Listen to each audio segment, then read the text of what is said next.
지난 한 주간 동안 잘 있으셨는지요? 건강하셨기를 기도합니다. 우리 사회적 거리 두기를 적극 실천하기 위해서 온라인 예배 방식을 조금 바꿨어요. 두 가지 방식을 혼용합니다. 하나는 사전 녹화 방식이고 또 다른 하나는 현장 중계 방식입니다. 그래서 설교를 제외하고는 사전에 다 각각 그 위치에서 녹화를 했고요. 그리고 한 곳에서 편집을 했습니다. 우리 최희정 집사님 수고 많으십니다. 그리고 지금 현장에서는 설교를 제가 지금 하고 있는데요. 저하고 이미천 집사님 둘이 참석을 했습니다. 저는 앞에 있고 맨 앞에 있고 우리 이미천 집사님은 저 맨 뒤에서 지금 2층에서 방송하고 있습니다. 이렇게 원수지간처럼 멀리 떨어져서 마스크를 쓰고 저는 지금은 벗었지만 하고 있습니다. 조금 어설프지만 이제 점점점 나아질 것입니다. 지금 본당에 아무도 안 계셔도요. 지금 앞에 사진을 볼 텐데 저렇게 우리가 다 예배를 드리고 있다라고 생각하면서 예배 드리겠습니다. 예배 드리고 있습니다. 우리 다시 만날 날 속히 오기를 기도합니다. 오늘 특별 찬송해 주신 이상미 집사님, 에바 집사님, 프랭크 차우 가족 참 감사드립니다. 오늘 저희들이 읽을 말씀은 요한복음 13장 1절에 있는 말씀입니다. 제가 읽겠습니다. 6월절 전에 예수께서 자기가 세상을 떠나 아버지께로 돌아가실 때가 이른 줄 아시고 세상에 있는 자기 사람들을 사랑하시되 끝까지 사랑하시느니라.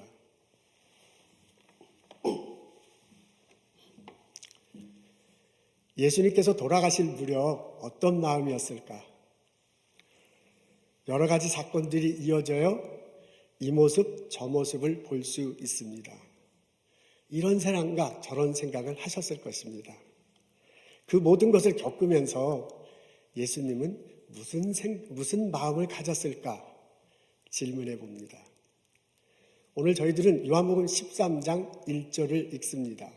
우리 앞에 나와 있는데요. 다 같이 한 목소리로 읽겠습니다. 6월절 전에 예수께서 자기가 세상을 떠나 아버지께로 돌아가실 때가 이른 줄 아시고 세상에 있는 자기 사람들을 사랑하시되 끝까지 사랑하시니라.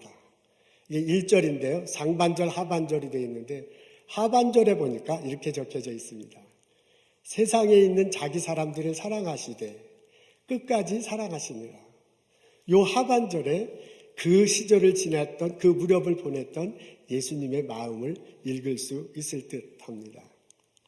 여기 보니까 예수님이 사람들을 사랑하셨다라고 그렇게 적혀져 있네요. 그분이 이 땅에 오신 이유도 사랑하시기 때문입니다. 제가 초등학교 다닐 때 그 유아부에서 선생님하고 같이 가장 많이 불렀던 노래가 이거예요. 하나님이 세상을 이처럼 사랑하사 독생자를 주셨으니 누구든지 저를 믿으면 멸망하지 않고 영생을 얻으리로다. 요한복음 3장 16절. 아마 여러분들도 많이 기억하실 거예요. 제가 초등학교 때 가장 많이 불렀던 것입니다. 거기에 보면 하나님이 예수님이 이 땅에 오셔서 우리들에게 독생자를 주셨다라고 그렇게 독생자를 보내주셨대요. 그래서 예수님께서 우리 모든 사람들에게 구원의 길을 열어주셨습니다. 누구든지 예수를 믿기만 하면 멸망치 않는다고 합니다. 근데 그 앞부분에 보라면 이렇게 예수님이 오신 이유가 있어요. 그게 뭐냐면 사랑 때문이라고 그랬어요.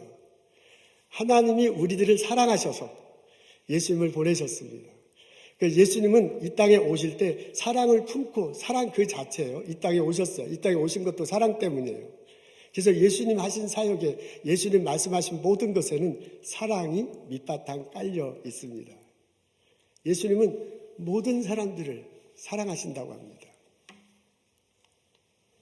근데 그 예수님이 자기 사람들은 끝까지 사랑하신다라고 이렇게 적혀져 있네요. 자기 사람이 있네요.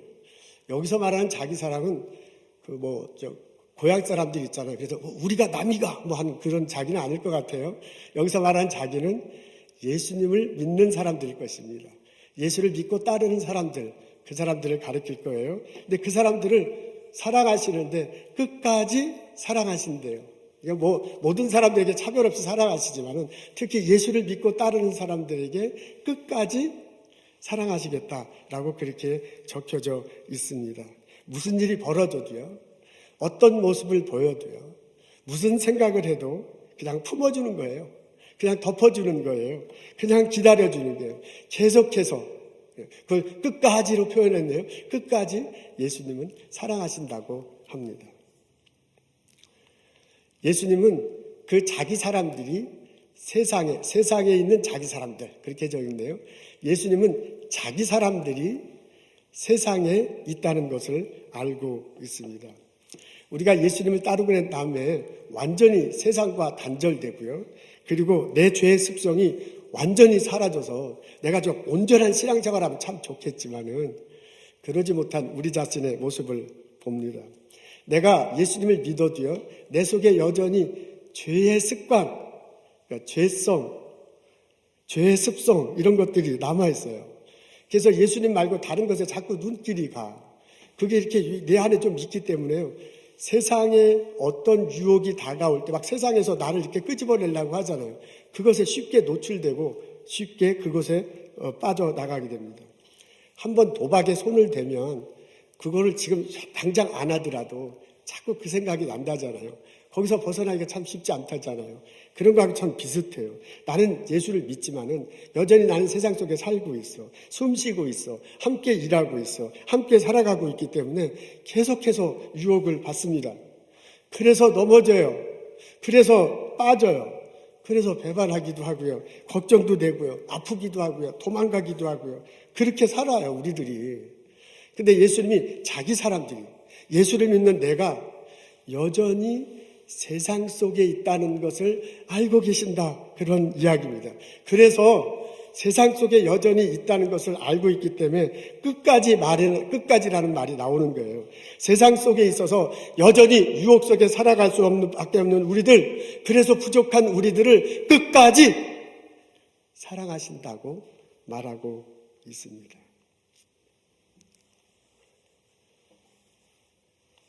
예수님 돌아가실 무렵에 제자들의 모습은 참 한심합니다. 그 제자들 중에 이제 베드로가 나오는데 베드로의 모습만 봐도 알 수 있습니다. 6월절 저녁에 식사를 위해서 모였을 때입니다. 예수님이 자리에서 일어나셔서 겉옷을 벗고 수건을 들고 대야를 놓고 물을 떠서 제자들의 발을 씻겨줍니다. 그게 오늘 저희들이 읽은 요한복음 13장 앞부분에 나오는 장면입니다. 그때 베드로가 막 놀래가지고 예수님 이러시면 안 됩니다 하고 거절하잖아요. 그때 예수님이 말씀하십니다. 지금 내가 내 발을 씻지 않으면 너하고 나하고는 상관이 없다. 그러니까 베드로가 그러면 내 몸까지 씻겨주십시오. 난리를 치는 모습이 나옵니다. 이것을 다 하고 난 다음에 예수님께서 가르침을 주잖아요. 너희도 서로 발을 씻겨주어라. 근데 그렇게 예수님이 가르침을 주는데요. 베드로가 아무 말도 안 해요. 여러분 그 장면 속에 이게 아주 엄청난 장면인데 거기서 대화를 나눈 사람 예수님하고 베드로밖에 없어요. 그럼 예수님이 너희도 발을 씻겨주라. 그러면 베드로가 당연히 상식선에서 네 그렇게 하겠습니다. 뭐 이렇게 말해야 되잖아요. 그래야 선생과 제자가 이게 참 재미가 있고 이제 가르치고 배우는 보람이 있는데 베드로는 아무 말도 하지 않습니다. 저녁 식사가 되겠습니다. 떡과 포도주를 나누잖아요. 나를 기념하라고 예수님께서 말씀하셔요. 그러면서 뭐라 그러면 심령이 상해, 심령이 괴로워하시면서 예수님이 뭐라고 하냐면 너 중에 나를 팔자가 있을 거다. 베드로가 나섭니다. 그 사람이 도대체 누굽니까? 예수님이 힌트를 주잖아요. 떡을 포도주에 적시면서 주면서 이 사람이라고 넌지시 예수님이 암시하십니다. 그런데 계속 읽어보면 요한복음 13장 뒷부분에 보면 베드로가요 아무런 행동을 하지 않아요. 누굽니까? 라고 물어봤으면 넌지시 이거 가르쳐줬으면 뭔가 베드로가 해야 되잖아요. 근데 그게 상식선이잖아요. 근데 베드로는 아무것도 하지 않습니다. 뭔가 발본색원에서요 문제가 생긴 것 같으니까 이게 문제를 해결해야 돼도 불구하고 제자들의 우두머리인 베드로는 아무것도 행동하지 않습니다. 예수님 잡혀갔을 때 쫓아가기만 합니다. 닭 울기 전에 3번 모른다고 부인합니다. 예수님 십자가 달려 돌아가셨을 때 주변에 이제 여인들이 있었다고 그래요. 근데 제자들은 전혀 발견할 수 없었습니다. 예수님 돌아가시면 이제 돌아가시면 장례 치르는 장면 나오잖아요. 아리마다 사람 요셉, 그 다음에 니고데마 나서서 이게 막 장례를 치르겠다고 합니다. 베드로 언급도 안 되어 있습니다. 나중에 더 한심한 모습은 예수님 부활하고 난 다음에요. 예수님 만났잖아요. 그리고 예수님이 대화를 나눴잖아요. 그런데도 불구하고 베드로가 뭘 했는지 여러분 다 아시죠? 요한복음 뒷장에 보면 나 갈릴리 가서 고기 잡겠다 그래요. 자기 혼자만 가는 게 아니라 다른 사람들도 다 가서 나 고기 잡으러 갈 테니까 우리 다 같이 갑시다 그래요. 그래서 도합 7명이 고기 잡으러 돌아가는 모습을 볼 수 있습니다. 여러분 이 일련의 사건들을 읽어보면 그 다음에 제자들이 어떻게 반응했나를 보면 그 중에 적어도 리더인 베드로가 어떻게 했는가 반응을 보면 한심합니다. 이 한심한 사람을 예수님이 사랑하셨대. 오늘 발을 씻겨주면서 뭐라고 결심하면 내가 끝까지 사랑해야지. 그렇게 결심하고 지금 발을 씻겨주시는 거예요. 그 사랑이 그냥 사랑이 아니고 끝까지 사랑하셨다고 합니다. 예수님을 3년이나 따라다녔지만 여전히 세상에 섞여 살고 있는 베드로예요. 그래서 한심해. 그런데도 그 베드로를 끝까지 사랑합니다. 두려워 떨고 있습니다. 그래도 사랑합니다. 자기만 생각하고 있습니다. 그래도 사랑합니다. 의심하고 있습니다. 그래도 사랑합니다. 도망가고 있습니다. 그래도 사랑합니다. 그 한심한 베드로를, 그 한심한 제자들을 예수님이 끝까지 사랑하신다 라고 적혀 있습니다. 오늘 우리 하루 숨쉬고 살아갈 수 있는 희망의 근거는 바로 여기에 있습니다. 예수님이 우리를 끝까지 사랑하신다. 제가 감히 이 자리에 서서 여러분들에게 설교할 수 있는 근거는 바로 여기에 있습니다. 예수님이 끝까지 나를 사랑하신다고 고백하기 때문입니다. 이 예수님의 사랑을 알고 그분을 믿으며 그 사랑 안에서 하루하루 살아가는 나와 여러분 되시기를 주님의 이름으로 축원합니다. 어려울 때가 되면 그 사람의 됨됨이를 알 수 있습니다. 모든 게 다 좋을 때는 그냥 다 좋은 게 좋은 거잖아요. 그런데 어렵게 되면, 불안하게 되면, 뭔가 좀 있어야 되는데 없으면, 힘들면 그 사람의 면모가 이게 밝혀지잖아요. 그 사람과 나와의 관계가 얼마나 깊었는지 드러나. 내가 그 사람이 얼마나 예수님을 사랑하고 따랐는지 밝혀져요. 그분이 얼마나 하나님 앞에서 예배하려고 노력했는지 그것을 알 수 있게 됩니다.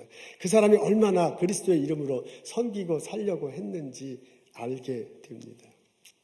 여러분, 우리 코로나 바이러스로 어려운 사태를 겪고 있습니다. 이런 사태를 지나면서 내가 드러나잖아요. 뭐 남들 얘기할 필요 없어. 내가 드러나잖아요.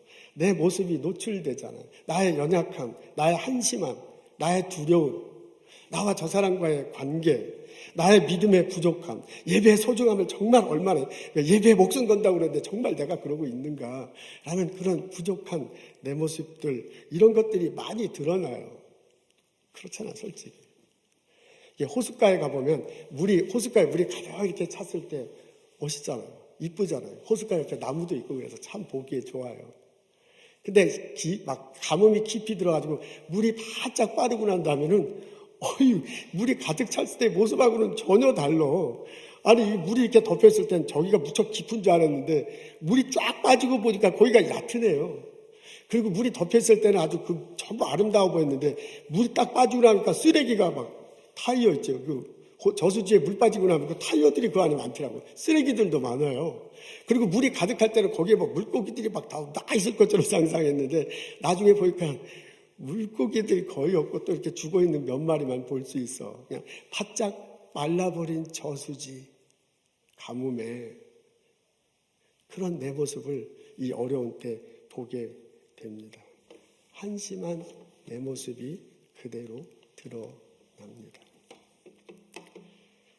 고맙고 감사한 것은 이런 나를 예수님이 끝까지 사랑해 주신다는 것입니다. 아멘. 나 부족해요. 이런 부족한 나를 내 발을 씻겨주면서 예수님이 내가 너를 덮어줄게. 내가 너를 채워줄게. 내가 너의 죄를 끝까지 용서해 줄게 하면서 베드로의 발을 씻겨주신 그 예수님이요, 나도 또 그렇게 씻어줄 거라고 고백이 돼요. 이 예수님 사랑 때문에 내가 치료되고요, 이 예수님 은혜 때문에 내가 채워지고요, 이 사랑 때문에 내가 다시 설 수 있습니다. 잠시 내가 세상에 빠져서 이렇게 비틀거리라도 다시 돌아올 수 있습니다. 이 어려운 시기를 지나서 내가 두려움에 빠질 수 있지만 다시 설 수 있습니다. 내가 예수님 사랑 때문에 희망을 가질 수 있고 예수님 은혜 때문에 내가 이 어려움을 겪고 나갈 수 있습니다. 바울의 말씀이 생각이 납니다. 내가 확신하노니 사망이나 생명이나 천사나 높은 자들, 권세자들이나 현재 일이나 장래 일이나 능력이나 높음이나 낮음이나 어떤 피조물이라도 우리를 사랑하시는 하나님, 우리 주 그리스도 예수 안에 있는 하나님 사랑 안에서 끊을 수 없느니라 라고 그런 바울의 말씀이 생각나. 그래서 바울이 그러잖아요. 이 모든 일에 우리를 사랑하시는 하나님 안에서 넉넉히 이기느니라. 아멘. 이 고백이 우리들의 고백이 되기를 주님의 이름으로 축원합니다. 우리 올 초에 우리 다 같이 예배 드릴 때 많이 불렀던 복음성가가 생각나요. 내 모습 이대로 사랑하시네. 연약한 그대로 사랑하시네. 나의 모든 발걸음 주가 하시나니 날 인도하소서. 그래서 후렴에 이렇게 나와 있잖아요. 주의 날개 안에 거하는 것, 주의 임재 안에 거하는 것, 나의 가장 큰 소망, 나의 가장 큰 은혜, 주와 함께 동행하는 것. 아브라함이 연세가 아주 많이 이렇게 드셨을 때 일입니다. 아내 사라가 돌아가실 때가 됐어요. 아브라함이 헷 족속으로부터 땅을 샀대요. 막벨라라는 지역이래요. 거기에 돌 하나를 이제 무덤을 파서 돌 무덤을 마련하고 사라를 묻습니다. 여러분, 이것은 눈물겨운 장면이에요. 처음 아브라함이 가나안 땅에 왔을 때, 그리고 좀 있을 때 롯과의 관계할 때, 그때 하나님께서 약속하셨거든요. 이 동서남북 다 둘러봐라. 이 땅이 다 너의 땅이 될 것이다. 그 약속하셨는데 지금 돌아가실 무덤이 됐는데요. 자기 무덤 세울 만한, 무덤 할 만한 땅도 없는 거야. 아내가 돌아가셨습니다. 아브라함이 이제 그 종을 부르잖아요. 그러면서 그 종에게 고향 땅으로 가서 아들을 위해서 아들을 위해서 이렇게 아내감을 물색하라고 그럽니다. 여러분, 이건 통곡할 일입니다. 하나님이 처음에 뭐라고 약속했어요? 동서남북 다 뭐라고 그러세요? 티끌 갖고 이게 너희 자손이 이렇게 많아질 거라고 그렇게 분명히 약속했는데 지금 막 거의 돌아가실 때가 됐거든요. 근데 뭐 티끌같이 어떻게 많고 그 정도는 아니라도 지금 아들 하나야, 아들 하나. 거기다가 그 아들 장가 못 가고 걱정돼가지고, 우리 식으로 얘기하면 장가 못 갈까 걱정돼가지고 지금 막 며느리 데리고 오라는 그런 거하고 똑같은 일이잖아요. 눈물 날 일이에요. 통곡할 일이에요. 근데 그것은 내 생각이고 아브라함은 그러지 않아요. 아브라함은 창세기 24장 7절에 보면 뭐라고 나오냐면, 너희들이 종아에게 너 가라면서 내가 가나안 고향 땅을 떠날 때, 내 가나안 땅에 처음 왔을 때 하나님께서 뭐라고 했었냐면 이 땅을 내 씨에게 주게 하겠다라고 그렇게 약속하셨다. 그러니까 너가 가보면은 내 아들의 며느리가 아니죠. 아들의 그 아내감을 하나님께서 준비해 놨을 거다라고 그렇게 말을 해요. 그 말은 뭐냐면 하나님 약속하셨으니 그 약속 끝까지 지킬 것이다, 그 얘기예요. 내 세대 안 이루어지면 내 아들 세대들아 또 그 약속을 지킬 거다, 그 얘기예요.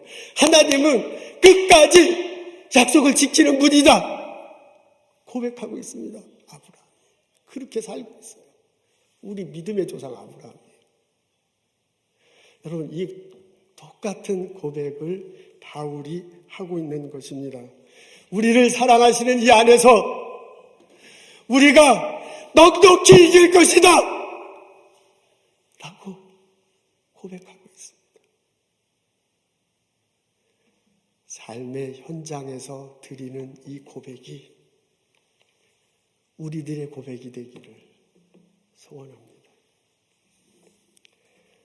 끝까지 약속을 지키시는 하나님, 그분을 내가 믿고 살아갈 때 그로부터 은혜의 비가 내려 내 삶의 저수지에 촉촉히 내릴 것입니다. 끝까지 사랑하시는 예수님, 그 예수님을 믿고 살아갈 때 그 예수님의 사랑이 나의 삶의 저수지에 가득하게 채워지는 것을 경험하게 될 것입니다. 끝까지 사랑하시는 예수님이 코로나 바이러스로 인해 두려워 떨며 살아가는 나의 가정 위에 함께 하시고 동행하시고 치료해 주시고 회복시켜 주시고 채워 주실 것입니다. 그 예수님 붙들고 살아가는 나와 여러분 되시기를 주님의 이름으로 축원합니다. 아멘. 기도하겠습니다. 하나님, 끝까지 사랑하겠다고 마음 품고 제자들의 발을 씻겨주신 예수님의 모습을 떠올립니다. 그 예수님이 나의 삶의 자리에, 나의 가정에 오셔서 나의 발을 씻겨주고 나의 아내와 나의 남편의 발을 씻겨주고 내 아들과 딸의 발을 씻겨주면서 내가 끝까지 사랑하겠다라고 말씀해 주시는 것을 그려보고 고백합니다. 그 예수님의 사랑, 그 예수님의 은혜를 붙들고 이 어려운 시절을 이겨나갈 수 있도록 도와주옵소서. 하나님, 삶의 현장에서 어려움 당하고 있는 형제 자매들을 기억합니다. 스몰 비즈니스 하는 사람들 하나님 기억해 주옵소서. 부족한 것 채워 주옵소서. 이 어려움을 통과하면서 어떻게 하면 더 잘할 수 있을 것인가 창조적인 아이디어를 생각할 수 있도록 은혜를 주옵소서. 하나님, 의료 전선에서 프론라인에서 수고하는 그 메디컬 스태프들이 있습니다. 축복하옵소서. 지켜주옵소서. 능력을 더하시옵소서. 병에 걸리지 않고 오히려 병에 걸린 사람 사랑으로 잘 치료할 수 있도록 은총을 내려주옵소서. 하나님, 이 시간 주님께서 주신 많은 것 기억하고 거룩하게 구별하여 하나님께 예물 드립니다. 우리의 예물과 함께 우리의 삶을 드리겠다고, 우리 삶 속에서 예배하며 살겠다고 결심하며 이 예배와 예물을 드립니다. 받으시옵소서. 은총을 허락하시옵소서. 예수님 감사합니다. 예수님 이름으로 기도합니다.